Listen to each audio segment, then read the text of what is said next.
Hey guys, and welcome to a brand new video here on Phloshop. My name is Joseph. In today's video, we're going to be retouching one of these amazing natural light portraits that I shot with my Canon R5. The reason why I'm starting off in Capture One is because I feel Capture One just renders the colors in a much more pleasing way compared to Adobe Camera Raw or Adobe Lightroom. And the reason is Adobe does not have the camera profiles for these Canon R5 and Canon R6 cameras as at now, and I just believe that Capture One already has those profiles and it renders the colors a bit more properly. So if you want to see me edit any of these other images, let me know in the comments down below, because in today's video we're going to be retouching this particular image. All right, so the first thing I want to adjust inside Capture One is my ICC profile. As soon as you open the image, it assigns it to this Canon EOS R5 generic ICC profile, but when you click on it, that is the ICC profile, you have other options in there, which is generic and pro standard. So generic is what is already been assigned, but when you click on pro standard, you see that the colors shift a little bit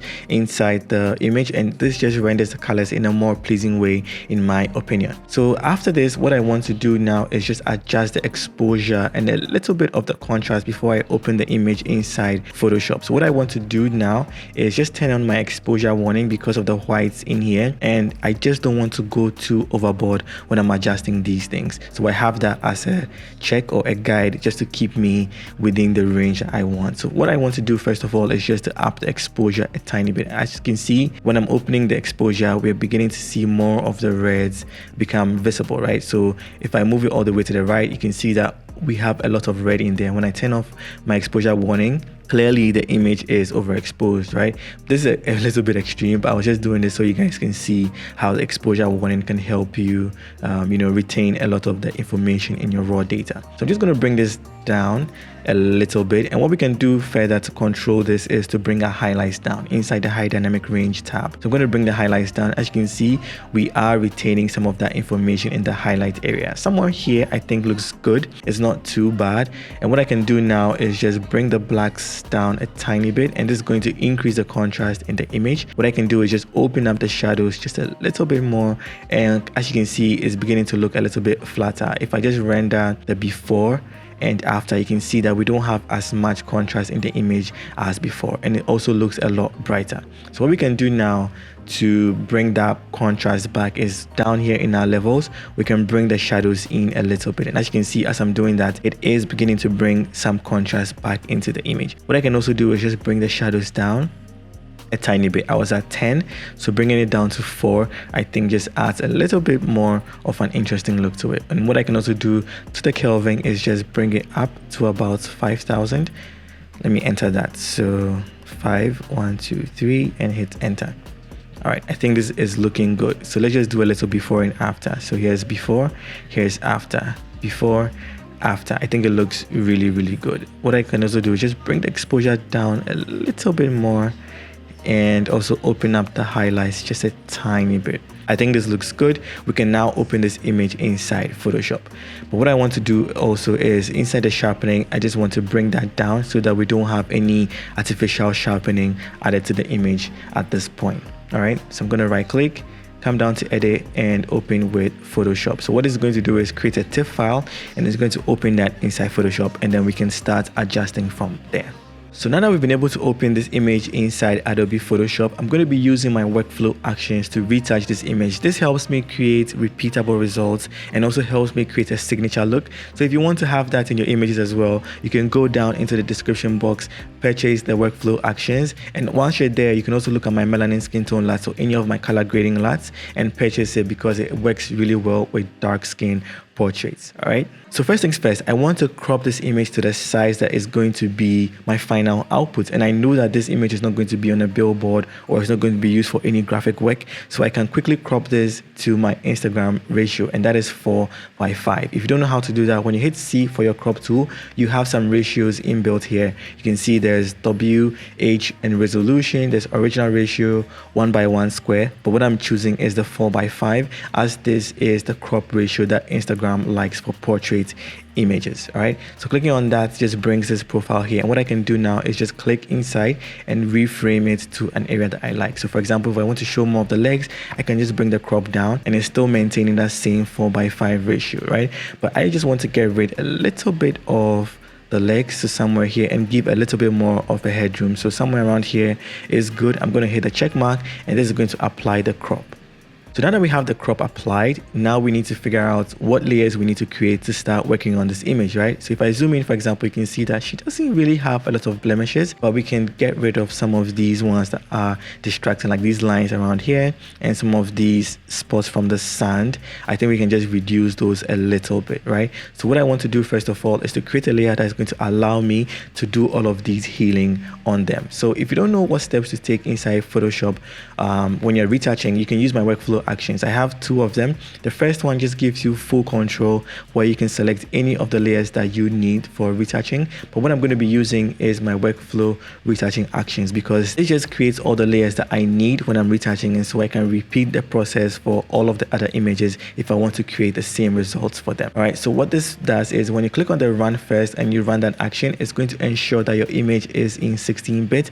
I always open my images inside 16-bit. So if I come down to mode, you can see that the image is already inside 16-bit, so there's no need for me to run this first. So what I'll click on is the run this second, and I'm going to press play, and what it's going to do is create a new layer right here called blemish removal or healing. So this is where I'm going to use my healing tools to remove any blemishes that are currently present in the image. So zooming into the face, as we did earlier on, what I want to get rid of is some of these lines and a little bit of the spots on her face.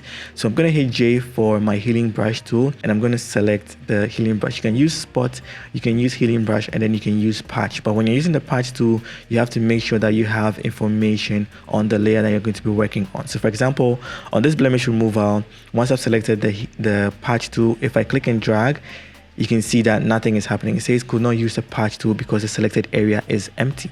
When you come down to the layer, you can see that there really isn't any information on that. But when I click on the layer 0, which has pixels or information on that, when I click and drag, you can see that we've been able to get rid of that line. So if you're using the patch tool, you always have to be careful and make sure that you're working on a layer that has information on there. But I'm not going to be using the patch tool for this. I want to use the healing brush for this blemish removal. Okay, so I'm going to go back into the blemish removal tools and select the healing brush. All right, so what it's going to let me do is now sample an area that I want and then just paint over that. Also, make sure that you are not set to current layer, because if you are set to current layer and you sample and you paint, nothing is going to happen. So always make sure that you are set to current and below. So selecting current and below now allows me to sample from my current layer and below and then paint over the blemishes that I want to get rid of. So this is all I'll be doing right here, just looking around the image and spotting blemishes that I want to get rid of, and I'm going to be using the healing brush tool to get rid of that. So I don't want this video to be long and boring, so I'm going to speed up this process.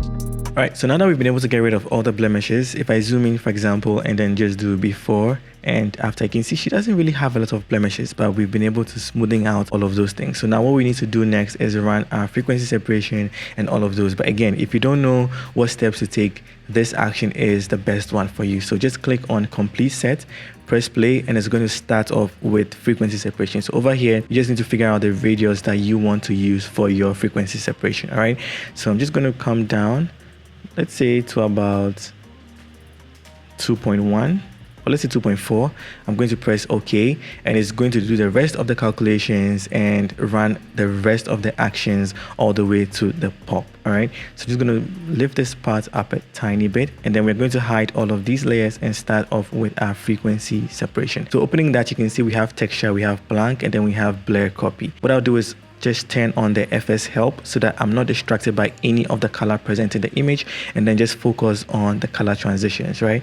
So I'm going to come down onto the blur copy, hit B for my brush tool, press and hold a little bit, and then come down to mix a brush. All right, this is what I'm going to be using to smooth out some of the tonal transitions. I don't mind if I'm not able to do all of them inside frequency separation. I'm going to use dodge and bend as an extra step to help, smoothing out the transitions. All right, so what I'm going to be using is my right and left arrow keys just to make the brush big or small from time to time, depending on the area that I want to fix, right? So as you can see, now that I'm painting, we're beginning to smoothing out the tonal transitions, and it's beginning to look a lot better. All right, so again, this is all I'll be doing with the frequency separation. I'm just going to be moving around or across the image and smoothing out tonal transitions. Again, I don't want this to be long and boring, so I'm going to speed up this process.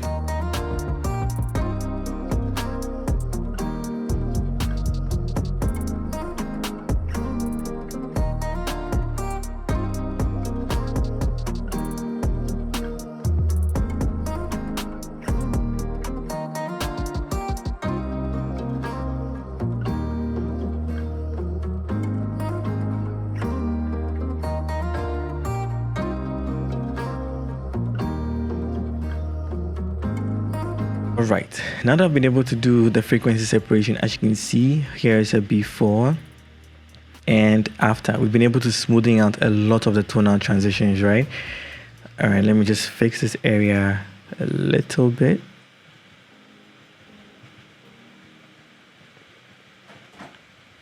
Okay, now I think we have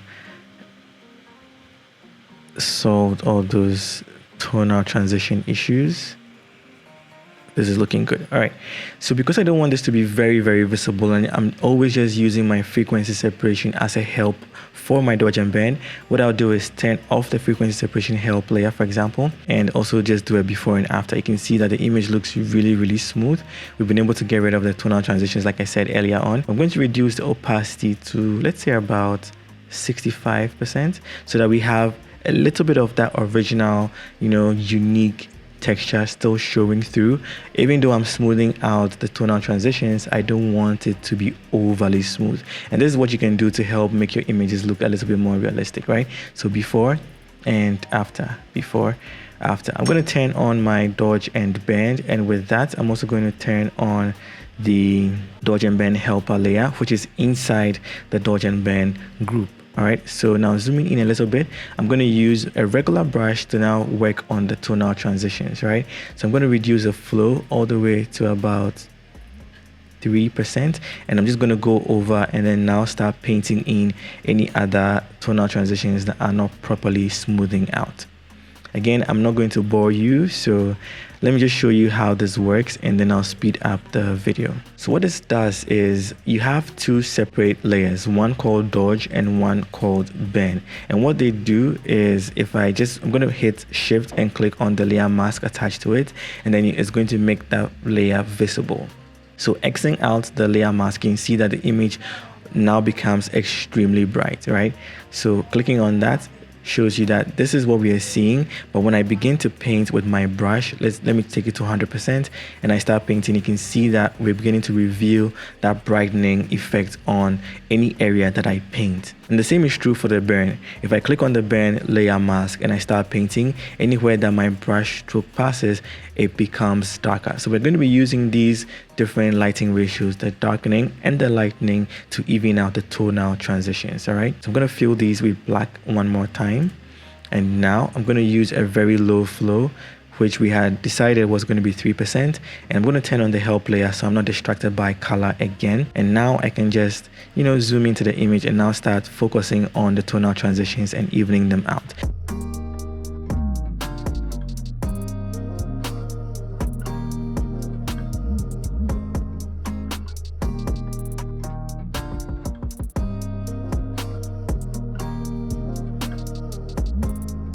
All right, I'm going to turn on the dodge and bend help layer, and as you can see, we've been able to dodge and bend the image, and it looks a lot better, right? She's really popping off the backdrop, and that looks really good. You can also see that we have smoothing the tonal transitions, and it's looking really good. Now what we're going to do next is just add our global dodge and bend, and this I like to do because it brings more three-dimensionality to your images. So I'm going to turn that on, and I'm also going to open that group, and now I'm going to do the same thing but focus on bigger areas, right? So because it's global, we don't need to zoom in and then do pore level dodge and bend.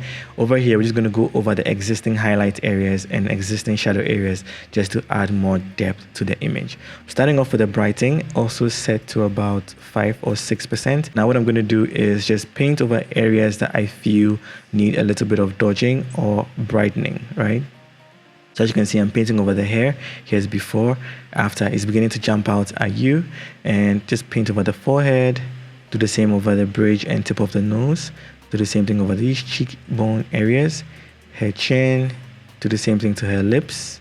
And if I do it before and after, you can see that we're adding more light to that. It doesn't look really good at the moment, but I'm just doing this so I can make sure the brush strokes are more visible. All right. So I'll come down to her leg area and do the same thing over here. Do the same thing over there. All I'm doing is just painting over existing highlight areas. All right, just like that. Okay, now we're going to move on to the darken, and we're going to paint shadows wherever there are shadows, right?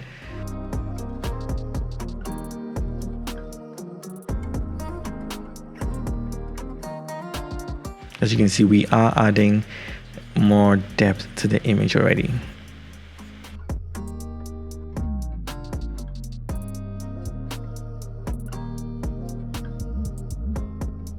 All right, so here's a before and after. You can see that we've added more depth to the image, but it has been overly done, and we can use our opacity now just to, you know, set it to a tone or an area that we like. So here's before and after. I think this pop just works really well for me. All right, so now that we're done with our global dodge and bend, the next thing is to work on color grading, right? So I'm just going to open the color grade group, and you can see we have so many options in there, starting from the color lookup, hue saturation, and color balance. All right, so starting off with the color lookup, this is where I typically add my LUTs. So I can add my fade punch, which is found in my melanin skin tone LUTs, or I can use the Flowzilla, which is like my favorite. As you can see, is making her skin tones look really rich. Or you can go into fire gold, which is going to warm everything up. So it's up to you now to just figure out what's going to work for you. Coloring is more subjective than objective, so it depends on your taste and what you're looking for in your final result. You can also just blend a bit more of the color LUTs. You don't need to use just one of them. So for example, if I just click on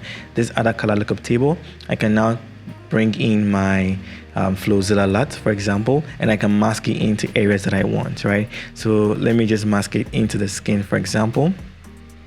I'm going to invert the layer mask so it's not visible. Hit B for my brush tool, and now I'm going to paint with white over his skin. So just like that.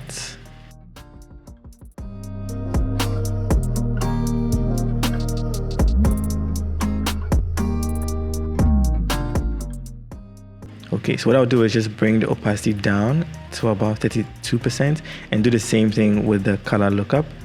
I'll also bring that opacity down, let's say to about 40%. So having those two together, here's before, here's after. I think it looks really good. I'm just going to go down on the color lookup a bit more, let's say about 13%.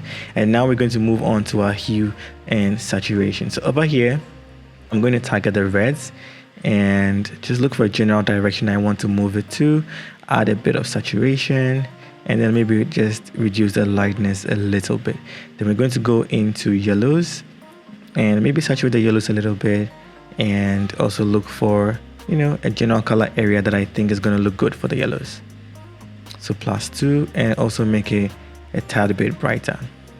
Now I don't think there are any of these other colors present in the image, so we're going to move on to our color balance. So over here you can play with the midtones, your highlights, and then your shadows. I'll start off with the midtones, and let's just figure out what we want to do with the midtones. I think I just want to warm it up a little bit, add a bit of yellow,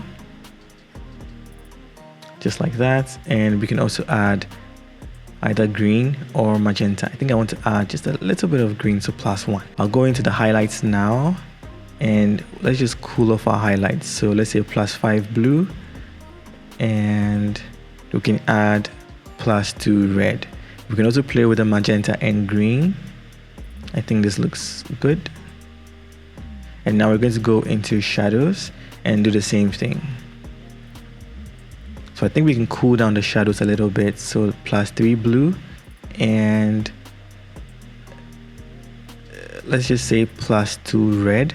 And we can also now play with magenta. I think I can add a little bit of green to that. So with all our color grading in the group, here's before, here's after. What I'll do next is just create curves adjustment, and I'm just going to up my highlights just a tiny bit like that, and then I also darken the shadows just a little bit. So it's a very tiny S curve, and this is just going to add more depth to the image. I'm going to go back into my actions, and I'm going to run my relight action that is found in the individual action set. So just go into relighting, and I'm going to close the color grading group and press play. So what this has done is it has created, a new group with some layers in there that are helping me relight. So all I need to do is just adjust the position of the radial filter. Also just make it a little bit bigger, just like that, and do the same thing to the darken. All right, so just move it around, make it a little bit bigger, and check it. Okay, so if I do it before and after, you can see that now we are drawn more towards her face. So what I'll do now is just bring the brightening down just a little bit, like that.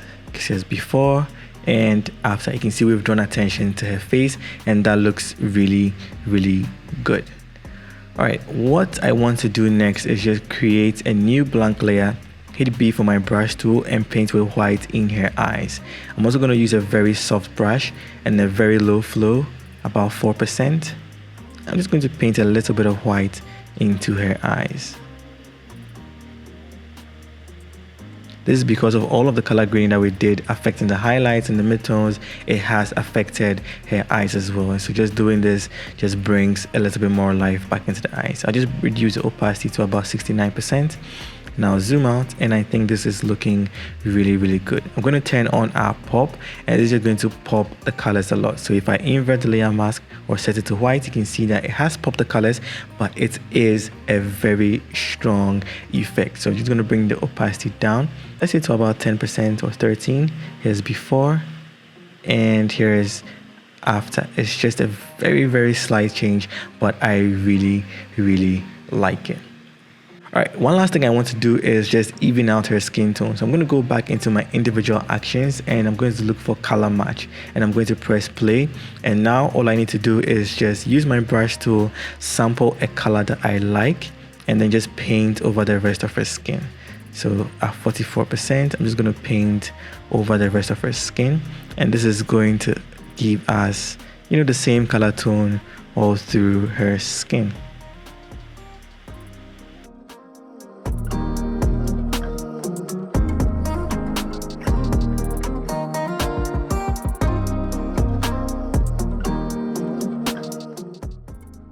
Okay, I think this is looking good, and now we can just bring the opacity down some more. Let's say to about 18%. Here's before and here's after. I really like the way the image is looking, and this now brings us to the end of the tutorial. So I'm going to hit Command S to save the image, and we're going to go back into Capture One and then look at where we started and then look at where we are now. So now we're inside Capture One. I'm just going to select the PSD file because this contains the the final edited image. I'm going to turn off exposure warning and also turn off the before and after. What I also want to do is just crop this image to the same 4:5 ratio, so we have a proper comparison between the two, right? So just like that. I think somewhere here. Okay, now we have very similar looking crops. You can see the image on the left, that is where we started from. That is our raw file, and the image on the right is what we've edited. You can see the colors look great, the image just pops off a lot, and we have a lot of contrast going on in the image. So this is all that we did inside Capture One, and then this is all that we've done using Adobe Photoshop. So if you enjoyed the video, let me know in the comments down below. I'll catch you guys in the next one, and remember, don't ever give up.